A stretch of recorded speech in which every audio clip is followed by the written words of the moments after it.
We're here in Boston today with Dr. Don Berwick at his IHI Institute.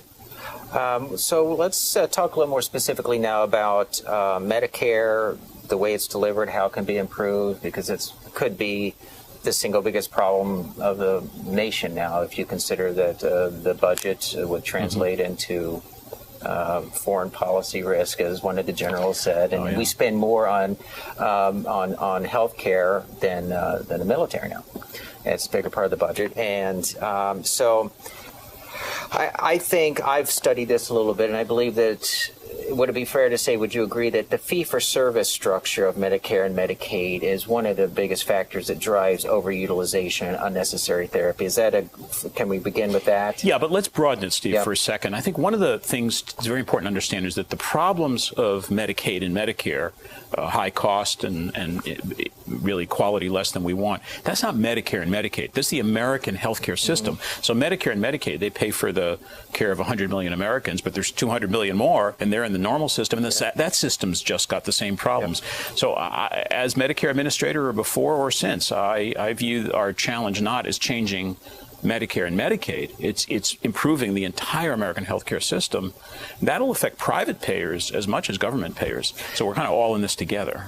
But private pay often mirrors what Medicare does. So let's say there's a successful bundling program, which we'll get to in a second. Do you think private care would follow? Yeah, there's a history where often when Medicare makes the first move in, say, a payment mechanism or measurement, the private sector follows. It's a bit of a dance. Sometimes the private sector's ahead, but you're absolutely right. If policy and programs and supports in Medicare and Medicaid become more effective in supporting improvement of care and reduction of cost, it'll be an act of leadership.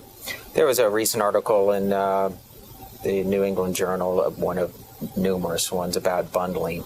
The state-of-the-art best ideas right now, you're in the middle of this now. What do you think would be the most successful attempt to, at least in a pilot program method, start to bundle? Would it be by just episodes, meaning looking at just hip fracture or just osteoarthritis, or would it be a broader ACO, or what are your thoughts on that? It's all of the above.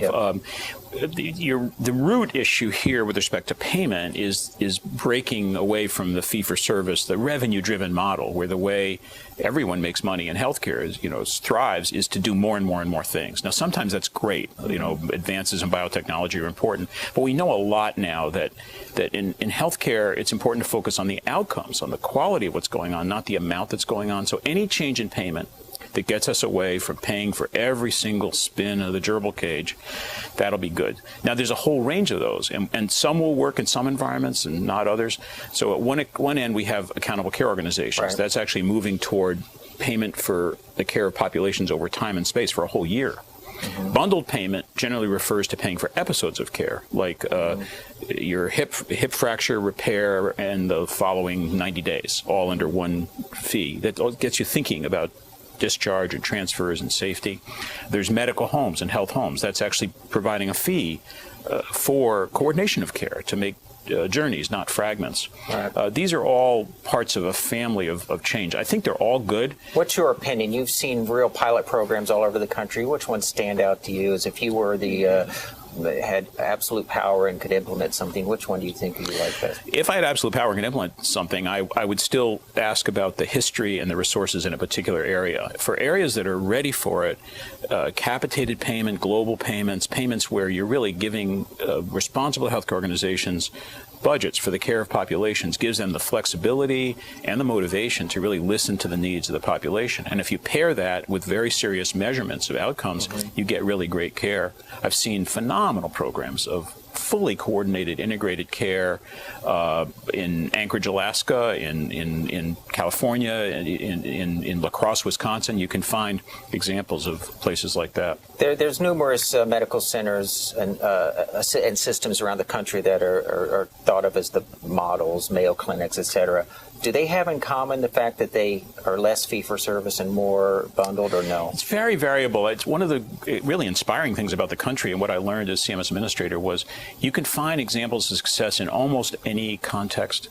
I visited a system in Idaho just a few weeks ago that it's a normal normal American system, with a hospital and self-employed doctors, but I actually can sense in that community they're coming together to figure out how to work as a team and really make things go ahead. On the other hand, you have Kaiser Permanente, a brilliant health maintenance organization of the very best type, not the bad type, the good type, making enormous successes now. A 50% reduction in deaths from sepsis, for example, in that organization is phenomenal success.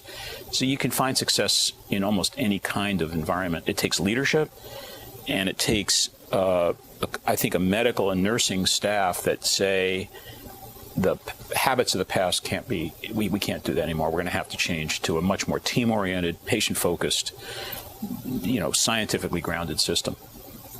Cleveland Clinic does a lot of cardiology procedures. Those are things that are typically very easily abused or overused in a fee-for-service system. What do they do differently?